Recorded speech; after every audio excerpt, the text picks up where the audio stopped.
Well, I just finished a book recently called The Synchronicity Key, and what I'm ultimately showing... Thank you.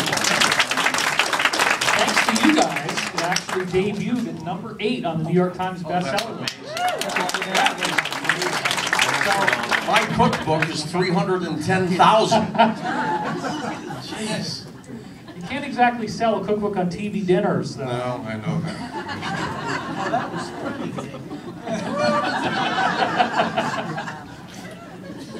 So, the title, by the way, of the panel is The Laugh Factory.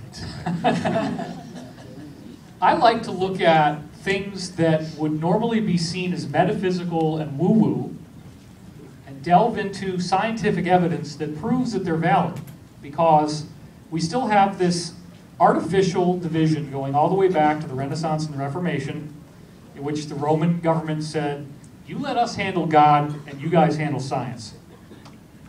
And it turns out that the Romans actually are the source of this oppressive force that's now becoming increasingly obvious. The NSA surveillance, if you go to my website, divinecosmos.com, there's an enormous free article I just wrote last night. Somebody printed it out and wanted me to sign it. It's like this thick in the printout. So it's like a book. I wrote it in 12 hours, believe it or not. So who are these guys that are listening to your phone calls? Why do they care? Are they really looking for Arabs and box cutters? No. They are making sure that there is no threat to their power. And there was an earlier iteration of NSA surveillance called Total Information Awareness, or TIA. DARPA. Run by DARPA, in which the symbol is of the all-seeing eye on top of the Illuminati pyramid looking at the Earth and covering the Earth in its beam, and it's the northern hemisphere side of the Earth that's being hit by the beam. So we just saw the Grammy Awards, in which Katy Perry performed a satanic ceremony, and it's the 3rd year in a row that they've done, obviously, Luciferian rituals in front of everybody. Now that scares the hell out of people. But what I've discovered is something quite fascinating. You go back into all the ancient texts and you find out that they always talk about the ages of the zodiac. The age of Aquarius is what we just entered into after 2012. And we all thought that something really amazing was going to happen. Well, George hedged his bets, but... Yeah, I did. I did hedge my bets. You did, because you wanted to have a job in 2013. Yeah, I wanted to get going. You didn't want a Y2K to happen Exactly. to you. By the way, the next event, 2018. So. Oh, cool. So when you look at the idea that ages of the zodiac were given to us and they show up in all these ancient cultures, what is the sizzle? Who cares? 2,160 years, so what? What we discovered, and I had to go back to obscure French research from astrologers in the 1960s that was almost completely obscure. Nobody knew about it.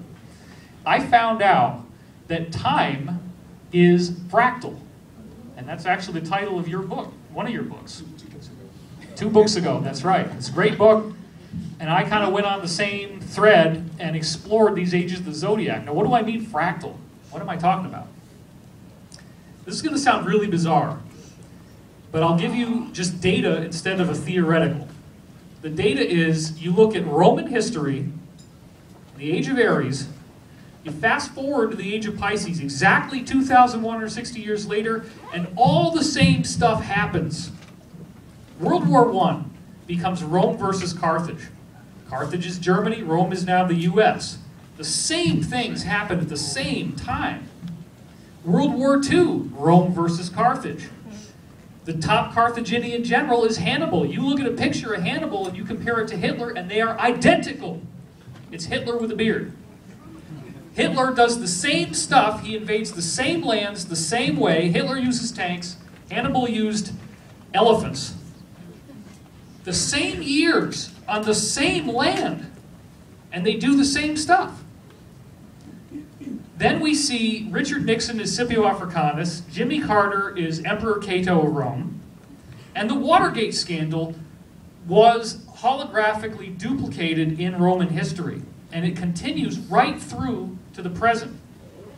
And my psychoanalysis has concluded, and I said this in the book before Edward Snowden, that what the cabal represents will be defeated this year or at least heavily weakened, by psychoanalysis. Because the nemesis of Rome, Carthage, was utterly and absolutely defeated in the cycle equivalent of the year 2014, the last time around. Nothing is new. This is a fractalized system of consciousness iterating itself as what appears to be random events in history. Now, why the hell did Hitler come back again and do the same stuff? There is an allowance made in God's will, if you want to use that emotionally charged term, and I'll use it just for the sake of being pretty airy-fairy kind of left-wing liberal audience. What? Oh, I don't know about Wait a minute, George. Let him off, George. By the way, Wilkock is on stage. Are you recording that? Yeah, they're listening through mine. It's better reception over here. Oh, well, let me do a little hands thing for a second Okay. here.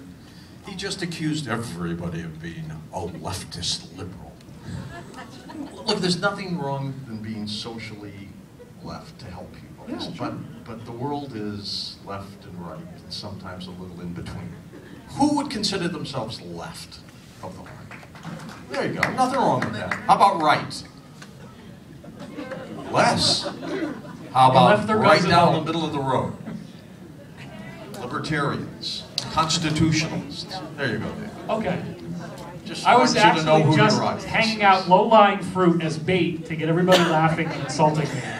To kind of take the charge off of all this intellectual heavyweight stuff that I'm dropping on you. Geek speak. Fortunately, you got no laughs. You know, I personally see that these are artificial divisions created by the mainstream media and the cabal to basically exacerbate the tensions that have always existed on an archetypal level between town, left, and country, right. Liberal is town, cities, people have to work together. Right-wing, Republican, conservative is country. You survive on your own, you take care of yourself. You don't want anything to do with your neighbors unless, you know, you invited it. Okay. Let's get back to the central hot button here, which is the worst dictator in modern history, the guy that everybody talks about if you want to think of ultimate evil, Hitler. And Hannibal, the name Hannibal, his previous incarnation, one age of the zodiac earlier, means the son of Baal, which Baal means the devil. So this guy is the projection of Lucifer. Okay? Why the hell did he come back? There's something that we didn't learn the last time around. It wasn't enough. What I'm saying to you now is that my discoveries include the fact that the universe is a single organism, it's alive, and it has a personality. And we all have to grow through the class that the universe gives us. Are you saying it's going to happen again? I am saying that we need to get it right this time, and the way that we do that is by not wanting to keep polarizing ourselves, left versus right, us versus them, black versus white, Christian versus Muslim. Once we have the armament of scientific truth, we can respect different religions and different political views and different perspectives as if we were seeing our own brothers and sisters. Let's keep it Let's try to keep your remarks to about 3 to 5 minutes, and then we'll get into a free flow. Gregg, Braden. That was my question. How much time do we have? So my question, if my computer crashes, can the NSA give me a backup? Can I call them and ask for a backup of everything? Your whole hard drive's in Utah. I know it is. We're paying for it, why not? Who needs carbonite? We got the NSA, right? Free. That's just the way it happened.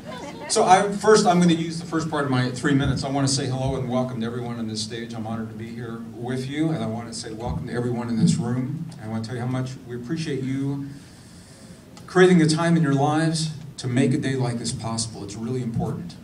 And it's important for this reason. Are you still asking what's going on? Is that the question? Mm-hmm. My sense, we just did an interview a couple of weeks ago on this. If you're in this room, what I know is that you know this is no ordinary time. Sure, we know that. It's no ordinary time in the history of our nation, certainly, in the history of the earth, in the history of our civilization. And the experts are really clear to tell us that we are, in fact, living a time of extremes. And then David has done a beautiful job of giving us an umbrella of how those extremes are playing out in terms of cycles of time. The key here is that your life and my life, our lives are changing faster than we've been conditioned to accept that change. They're changing in ways we've never seen. We have no blueprint in recent memory. In ancient memory we do, but in recent memory we don't. And it's all leading to what is being called a new normal. There's a new normal that you and I are living in the world right now. It's never been acknowledged in the mainstream. So for many people, there's a sense that they're waiting to get back to the way things used to be. And that's where the confusion comes from. And I couldn't agree more. I don't affiliate with any political party because just for the reason that you're talking about, it's the divisiveness that is keeping us in suffering right now. And the key to this new normal is once we have the facts of what this normal is all about, the fact that climate change is here to stay for our lifetimes. It's not going to go away no matter what we do in our lives. It's good to get off fossil fuels. It's good to use different light bulbs and drive smaller cars. Climate change isn't going to change. The economy that we have right now, the CBO is telling us, Congressional Budget Office, it's here at least until 2023. It's not going to change. It makes sense to adapt to this new normal. And as we adapt, we have to think very, very differently. Now, some of you know I'm a scientist. I was trained as a scientist. My degree is in the earth sciences. That's why I look at the cycles of the past to help me understand what's going on. I worked in the defense industry during the Cold War as the first tech ops manager at Cisco Systems, so I know about information sharing. And I think science is good. Science does not have all the answers. All science can do is give us information. Science cannot tell us how to apply that information in our lives. That's where the wisdom comes in, your wisdom. And that's the power of looking to the past. Now, science is overturned the story that you and I have been steeped in for the last 5,000 years about who we are in this world. It's a story of separation. And the best science of our time is now telling us just the opposite. The Darwinian theories, just the opposite of the theories of civilization, that we're deeply connected to our bodies, we're deeply connected to the earth, that history is cyclic, we can learn from the past, but here's the big one, that nature is based upon a model of cooperation, not competition. Nature is based upon what scientists call mutual aid, not competition, that we've been led to believe. That competition is what has caused the problems that we're trying to transform from right now. So the good news, I'm just going to say this really quickly, the good news is we already have all the solutions to all the big problems, the technological solutions. We've already got all the food to feed every mouth of every man, every woman, every child on the face of the earth today. There's no shortage of food. That's not the problem. We've already got the energy to bring electricity to every home of every family on the planet that wants that power. And you can do it cheaply without creating zero greenhouse gases, no greenhouse gases, and in an abundant and sustainable way. We have that. What is missing is the thinking that makes those things a priority in our lives. And I think this is where you and I now have reached what is a turning point. Are we going to repeat the cycles of history that David is helping us and other people are helping us to recognize? I got to tell you, George, you never know who's going to come to a program. I did a conference just outside the Beltway in D.C. not long ago. You never know who's in the audience. First 5 minutes of the audience, I said, if anybody thinks I'm going to talk about secret governments, I'm not, so you can leave. And a bunch of guys in the back in dark suits got up and left. So you never know. And then you started talking about secret governments.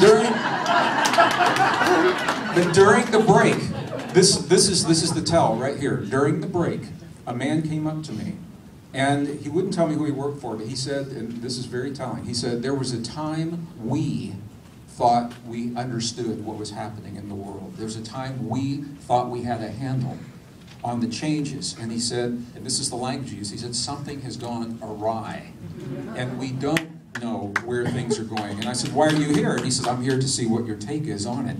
It's the wild card of consciousness that was never factored in, and that's why it's so important for you all to do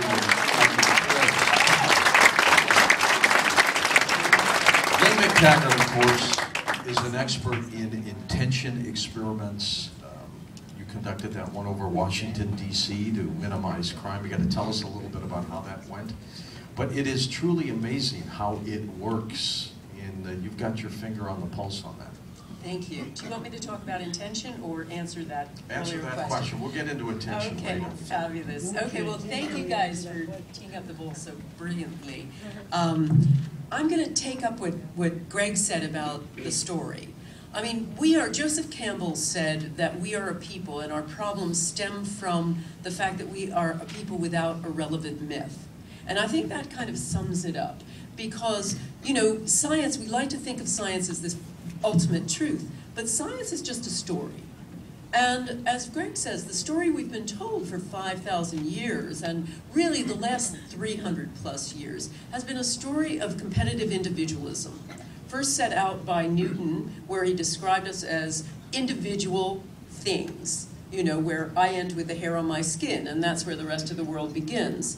And then Darwin came along and basically said those things are in competition, and created a scarcity fear model that has really governed everything. And his ideas really swept the globe and became a justifying principle for things like industrialized capitalism. So that's our story. And the story is basically, I win, you lose.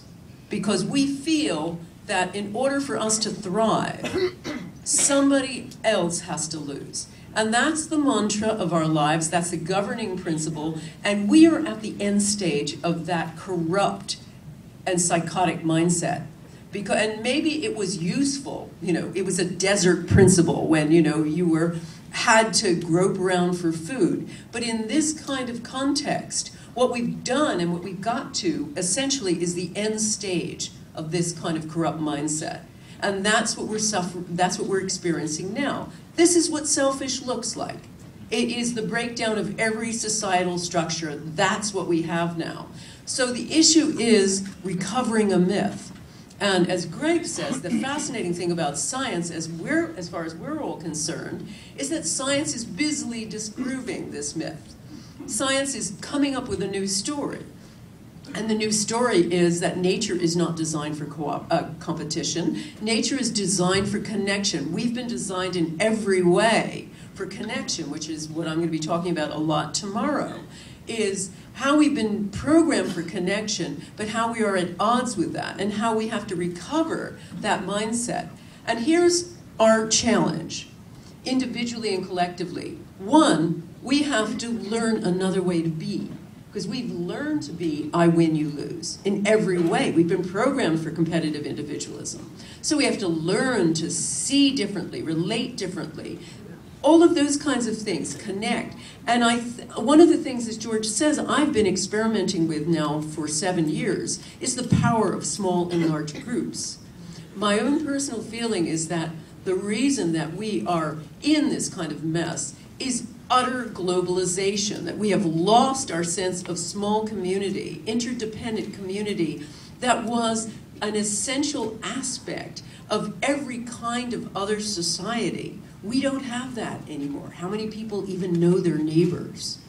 So recovering and moving forward to me is decoupling from the bloated psychopaths who are running this world and recreating small community. And that's one thing that I've been really working on in trying to create bonded small communities that are interdependent and learning to connect and help and look after each other. And I think that's one of the essential parts moving forward, but the most essential of all is changing that internal hard drive. David Cameron, I live in the UK, said once, he's the Prime Minister there, profit is not a dirty word. Profit is a bloody, obscene word. Profit is all about I win, you lose. That doesn't mean we can't have a capitalist society, but it has to move beyond this kind of sense that in order for me to get ahead, I have to do it at your expense. The price of my profit is your poverty. That has to go. And I see it as a ground up approach.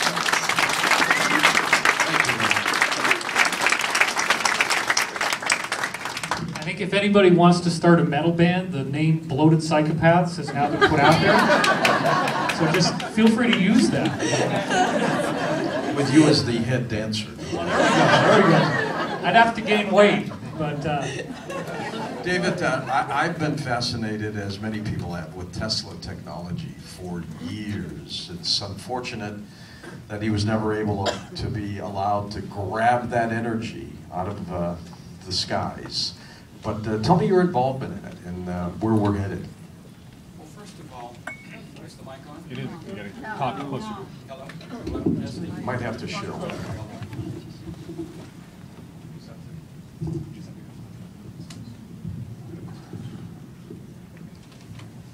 Thanks, Dannion. By the way, Dannion will pull it back when he wants to. Be good, George. You're holding back. Planet Earth is going through a new age, the birth of a new age, and we're seeing the evolution of a new age. We're at the very beginning stages of that. Our guest will articulate how things will need to change on all levels. So I represent the Unarius Academy of Science, whose core textbook is The Infinite Concept of Cosmic Creation. How old is that book, Dave? It was written in 1954 by a very high being. Ernest Norman is his physical name. And Ernest Norman is the author of several books. This is the core textbook. And Ernest Norman is a very developed, clairvoyant scientist and spiritual person. He was overshadowed by the same consciousness that Jesus of Nazareth was overshadowed by. So, what is the new age that you're seeing come about? So planet Earth and all the people here are going through a tremendous transition. There is a changeover from old cycles to newer cycles. And indeed, old cycles repeat themselves over and over again. So we need to develop a physics of consciousness. That's what you're seeing. How consciousness will be added to physics. So there will be a joining of science and spirit. Now, there is a great spiritual hierarchy. They live in a higher spiritual dimension who has the care and the overseeing of the evolution of hundreds of thousands of planets. And they have sent representatives, emissaries from their higher developed spiritual worlds. Tesla was one of these people. He has a higher self that he's worked for ages and ages. Nikola Tesla's higher self is called Archangel Michael. One of his previous lifetimes was Leonardo da Vinci. So Nikola Tesla started leading us down a road to understanding physics. He gave us an energy system. It was only a temporary measure. It was not to hang on to it forever. He planted the seeds for pollution-free, wireless transmission of energy, which have their origin in other dimensions. So when we learn that every atom in our bodies, and everywhere in the continent, in any physical dimension, no matter what galaxy they're in, have their source from any number of spiritual dimensions or a fourth dimension. So when science properly understands how atoms are connected to their higher self, improperly called the isotope, and linked up right to the heart of infinity, they will stop using fission and fusion to break that atom from its higher self. Fukushima never needed to happen had they had this understanding. This is a fourth dimensional understanding of how creation happens. Creation is going on all around us. There was never a beginning to the universe. There's never going to be an end to the universe. The universe is infinite, eternal. But there are certain beings who had to incarnate here to help us understand these. So that's the transition. Planet Earth is transitioning from old, worn-out cycles of me first, you last, I win, you lose, and we're evolving to a more spiritual dimensions or understanding where science can be joined with spirit. Now, Nikola Tesla planted the seeds, as I said, for this new understanding of energy. So if we could develop, we go back to where Kirlian photography left off and develop a physics that utilized vibrations, dimensions, tunability like a radio, and tuning in to the higher dimensions to bring down, like a radio, the infinite is broadcasting in many different dimensions. It's all a matter of learning how to tune into it. The Atlanteans were masters of this. And Nikola Tesla tried to introduce the old Atlantean technology, but he didn't call it that. He was in tune or inspired to bring about a new understanding of science. And the full articulation of all of this is in this great, incredible Unarius library. In other words, if we're going to evolve a very high sophisticated Tesla physics or electronics or whatever you want to call it, we need the spiritual understanding not to misuse it. This is what happened in Atlantis. We all misused that one power tower that was erected in Atlantis. It powered the whole continent with wireless energy. Each home had a little split ball antenna that received that energy. So there's certain people who broke into that power generation station that had no idea what they were doing. It caused the power tower in 12,000 BC to break apart. And it was in the middle of converting fourth dimensional energy into third dimensional usable energy. It was George that did that. And Thanks, at the bottom of the Caribbean, it's still partially converting and vectoring up that fourth dimensional energy, known as the Bermuda Triangle.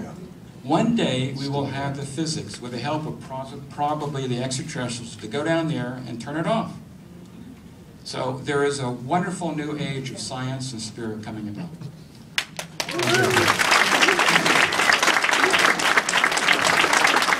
David, let me ask you one question first. My son, his wife, and 2 kids moved back from his job in Las Vegas. They're living in my place in St. Louis. So normally in the wintertime, when I was in Los Angeles, I would put the furnace down to about 50 and leave for a couple months. And my gas bill and my electric bill, minimal dollars. So I just got the bill from this incredible winter they're having in the Midwest and all around the country with human beings living in the house, and the gas bill was $700 for the month, and the electric was $400. My question to you, David, is there's no question we have the ability to generate wireless free energy. But with money like that being spent, are they going to let us do that? No, because there's so many negative forces still in force here, but that's why there is such a strong need for light bearers like yourself to stop this, to educate our children to become leaders, new philosophers, new scientific thinkers. We need this revolution. It's going to take a while. It may not take one generation, but there has to be that morality. If we lose that morality, our planet may not make it. We have free will, but there are plenty of spiritual agencies willing and ready to help. So there are certain organizations that do not want to let go of the oil and coal industry.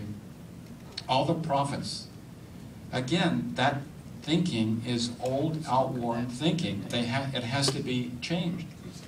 Absolutely. And again, it will probably collapse on itself, like you said. When anything ever happens in your life, always ask yourself, who benefits? And 9 out of 10 times, you'll find exactly the source. Dannion, go ahead.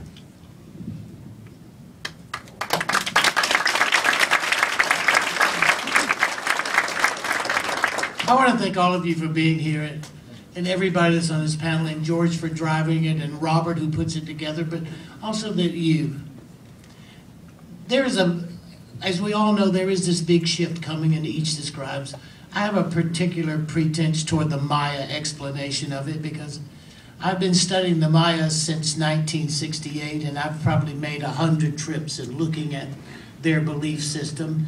When I was listening to what everybody was saying, here's what the Maya said. At the end of every 5,120-year cycle, which we basically all believe that's where the Bible says we were, we've now identified it as a sectoral model, and Gregg did it in fractal science looking. The Mayans said that in December 21st, 2012, would end completely the era. The era, what was called the galactic period.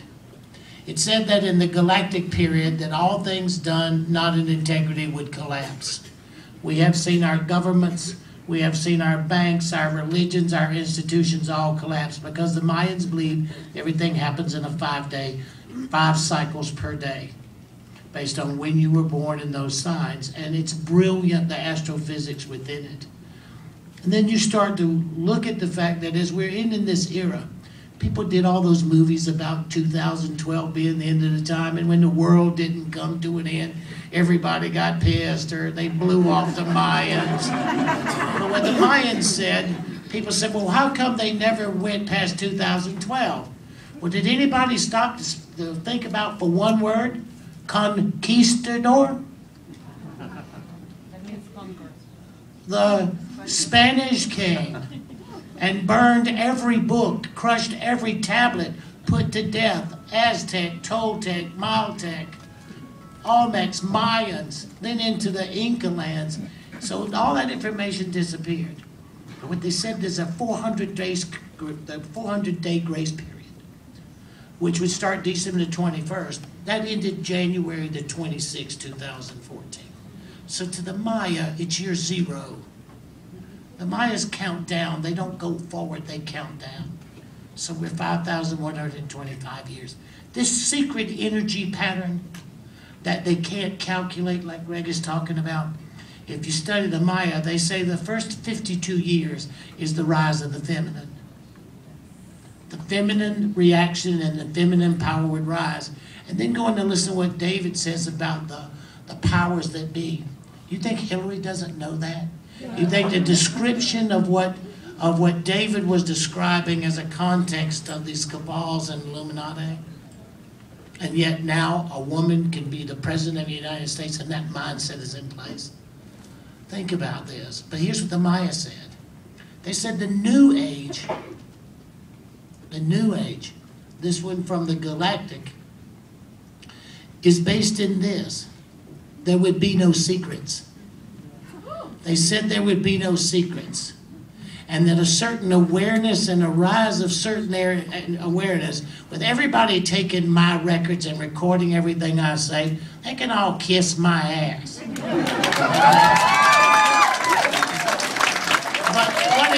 what it also does is this. Let's go to a commercial. But what it always makes us do is it makes us become responsible.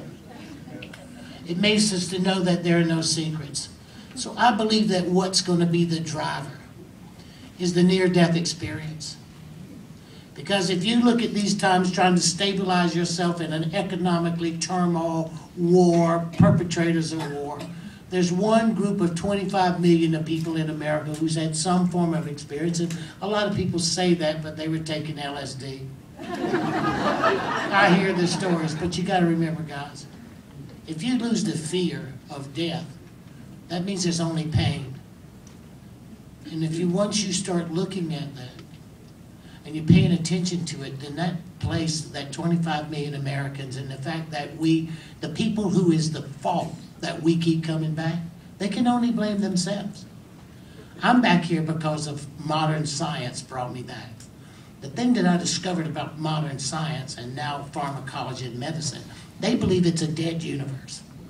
They believe you're just a bunch of chemicals and a bunch of reactions, okay? And everything, nothing moves outside. Well, I know that's a bald-faced lie. I've been dead so many times that that's a boring comment to me. Okay, that's a boring comment. People say, well, I don't care if you ever believed it. It doesn't matter to me. What matters is this phenomenon is happening because of the advancement of chemistry. Okay, the turning point is the feminine power. Guys pay more attention and girls tone it down. You will be heard. And the other point of it about is a turning power is the realization about the fact that people don't die. There's a spiritual identity that science has proven.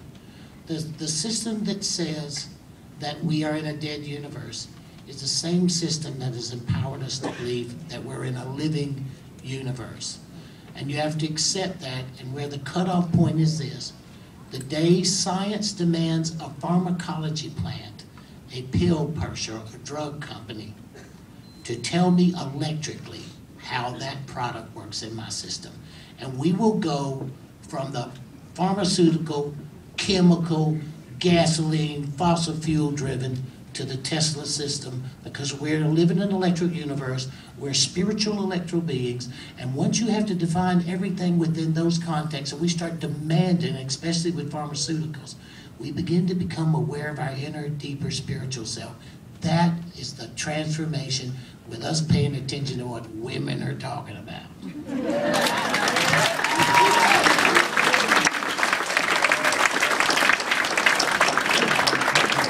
Matias, you can try English, Spanish, whatever you feel comfortable with. I tried. Okay. I tried to do it in English. She will help. All right. Well, first of all, I must say that what I speak is just because of my memories. I hadn't studied, I hadn't read any book or whatever. I just, since I was a kid, since I was 3 years old, I could remember what I did before my birth. I was born. So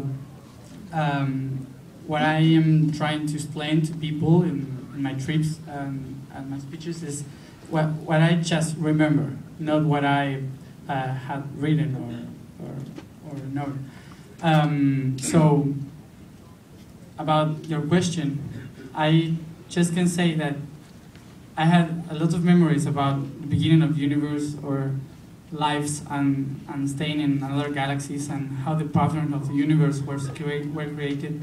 I used to work in a web that you may call here Akashic. Yeah, I use another thing, but that name. Use it. Thamthurga. It's another name. Thamthurga. That place, that is not a place, has the whole energy and the whole information around everything was created. And what I want to share with you is that we were all created by ourselves, but being just one. So in the first time the universe was created, but not created, just recreated, we were all together, and we knew what we were, but we have never experienced what we were really. We need to create something to experience what we know we were, but we never done. So what we're supposed to do in our trip was co-create everything. And there's two patterns that human knows as spiral, yeah, as a spiral, and the other one is really known in humankind is the heart shape, you know, this. If you can gather both, you may see how the universe works, you know. But don't think about love. Yeah, this is not love. You need to change your mind about that. This is not love. This is just frequency and move. So this pattern made that we were all connected in one point, but suddenly we need to see what was inside of us, what we were really. So the only way we could do that is just to see us outside, to experience our lights, our lights, different kind of lights we have inside. So we can experience each one of them. So when we do that, we start to make a path between what we have inside and what is outside, and that begins to be like this, like this path, to make that shape of the heart. We are united, and then we begin to separate. But the only way to see the light is to see every part of the light, and every also the matter of the light. So we turn the light heavy. So we create the darkness. Why? Because only in the darkness you see how much you're bright. So we create that so we can share, we can experience about that. It was fun at first. Yeah, you all maybe had fun. But suddenly we were in this, this spiral. So this spiral makes a lot of experiences. That they were talking about the fractal, yeah. Those fractals are like a spiral that we live once and again and again and again, but always a new experience, a new one. It's high to up, down to up, or whatever, as you see. So, but in this pattern, every time we experience is worst. But this worst is because we are more separate, each time more separate. So we could not see what is in front of us. So we think it could maybe kill us, but it is ourselves. But we... Oh, I can't kill myself. Yeah. Because you're gonna back. I did once. Dannion, I don't think you'll ever die. It doesn't seem like it. So, when you don't understand what you are really, you start to fight. You start to make tools to understand what is really. So we create religion, culture, in every planet. This is one of the last planets we created, so that's what the chaos is. And we were experiences a lot. We have experiences of the dark, but suddenly, now this point of the creation, we have experiences a lot of these spiral experiences, and now we are in the most separate part of that experience.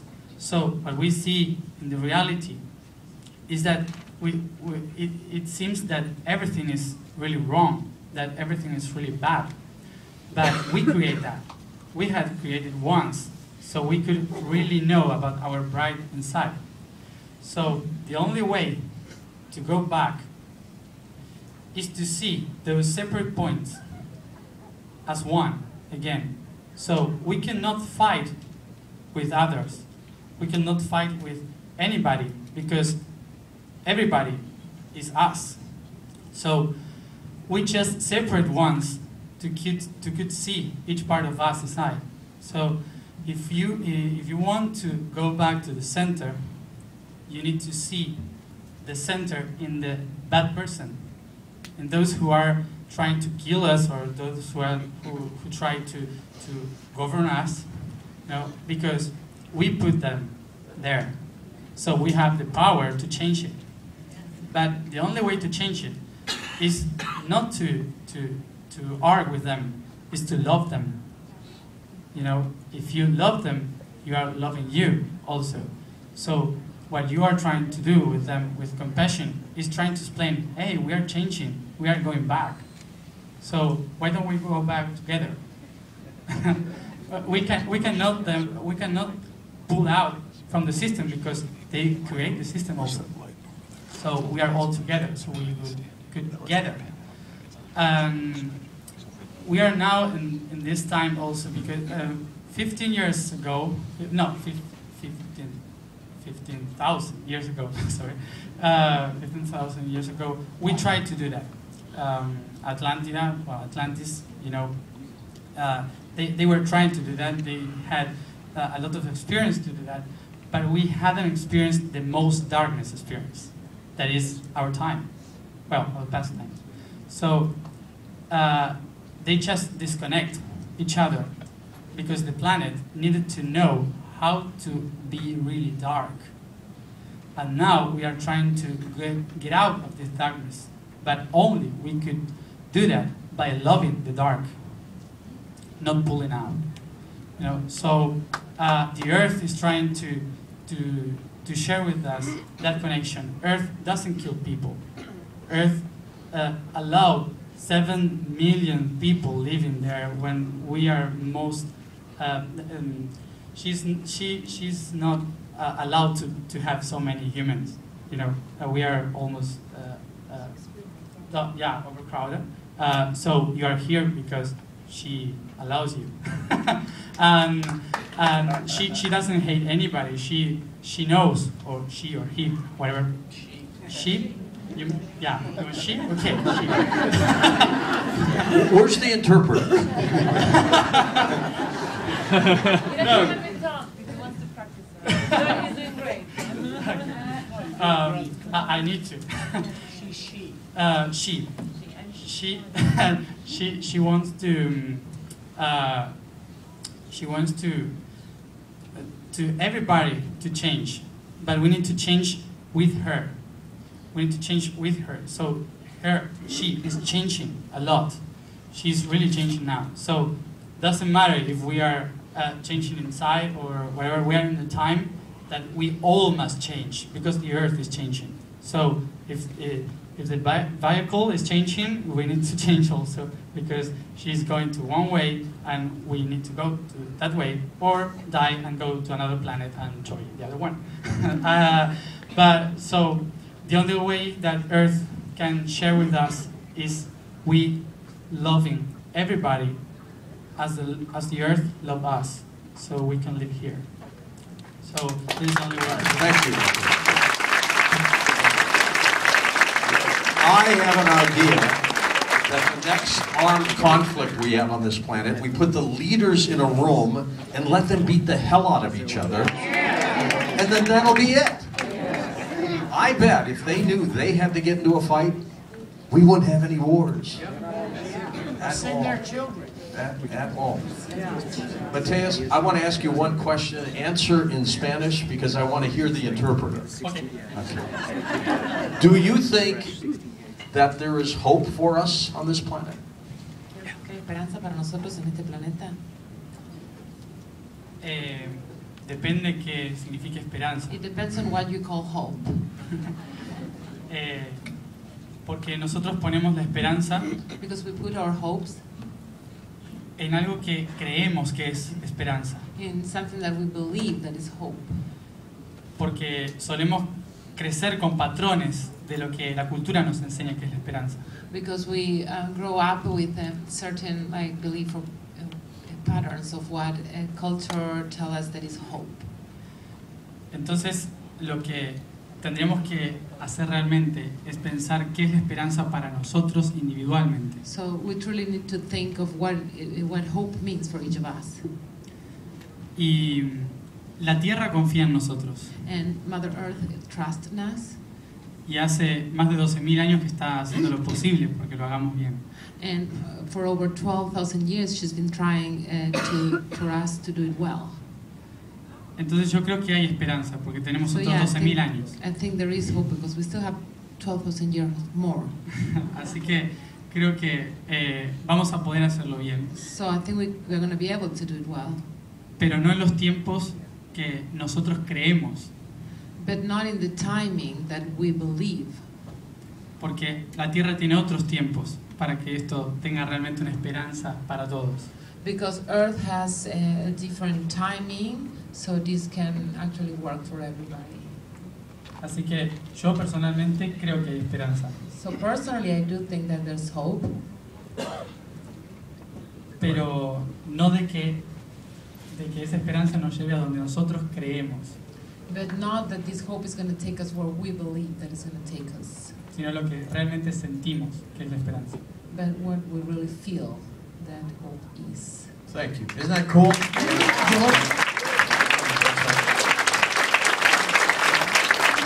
you.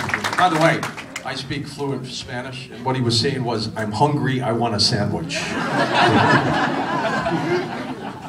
George, I wanted to say something what he was making.